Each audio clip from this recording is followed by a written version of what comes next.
अस्सलामुअलैकुम वरहमतुल्लाहि वबरकातुहू। उम्मीद करते हैं मिजाज आले बखैर होंगे। मोहब्बत का तावीज़।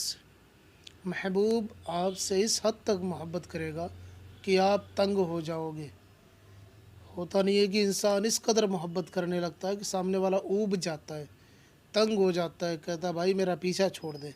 इस तरीके से आपका महबूब आपकी मोहब्बत में दीवाना हो जाएगा कि बार बार आपको कॉल मैसेजेस करना, बार बार आपसे मिलने की कोशिश करना, बार बार आपसे मोहब्बत जताना इस हद तक हो जाएगा कि आप तंग आ जाओगे।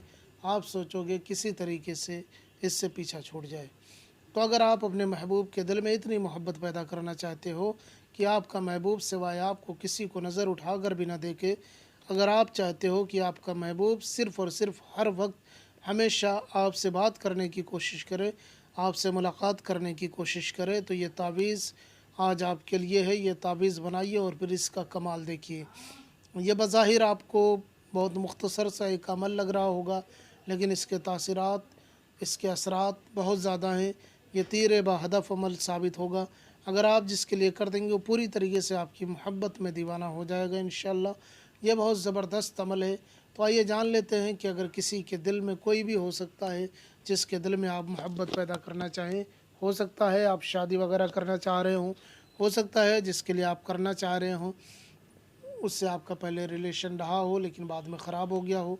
किसी भी तरीके का मामला हो, किसी के भी दिल में मोहब्बत पैदा करनी हो, तो इस तावीज़ के ज़रिए से, इस वजीफ़े के ज़रिए से आप कर सकते हैं। तो आइए जानते हैं किस तरीके से इसको करना है। इसको करने के लिए आपको दो चीज़ों की ज़रूरत पड़ेगी। एक सादे कागज़ की ज़रूरत पड़ेगी और एक ब्लैक कलर के पेन की ज़रूरत पड़ेगी। ये दो चीज़ें आपको ले लेनी है, बहुत आसानी से मिल जाती हैं। पेपर ऐसा होना चाहिए जिस पे कोई लिखावट लकीर ना हो, बिल्कुल प्लेन पेपर होना चाहिए, सादा कागज़ होना चाहिए। ना आगे की तरफ कोई चीज़ हो, ना पीछे की तरफ कोई लिखावट या कोई दाग धब्बा हो, ऐसा पेपर होना चाहिए। बिल्कुल क्लीन पेपर होना चाहिए। ऐसा पेपर आपको ले लेना है और किसी भी कलर का एक पेन ले लेना है। बेहतर है कि ब्लैक कलर का पेन लें, नहीं तो किसी भी कलर का एक पेन ले लें। किसी भी दिन इस नक्श को बनाया जा सकता है, कोई ख़ास वक्त मुकर्रर नहीं है इसके लिए। जिस दिन आप चाहे बना सकते हैं। ज़वाल माह में, उरूज माह में, किसी भी साथ में बना सकते हैं। ज़ोहरा, मुश्तरी, अकरब, ये जो भी सातें होती हैं किसी भी साथ में आप बना सकते हैं। बनाने का तरीका कुछ यूँ है कि आपको कहीं पे बैठ के इस तरीके से एक बॉक्स बना लेना है। जब बॉक्स बन जाए तो इसके 4 खाने होंगे। सबसे पहले आपको ये लिखना है, ये वाला खाना पुर करना है 1 2 3 4। फिर आपको ये खाना पुर करना है 8 1 2 5। फिर आपको ये खाना पुर करना है 3 1 2 9। फिर आपको ये खाना पुर करना है 2 3 4 5। इस तरीके से आपको ये नक्श तैयार कर लेना है।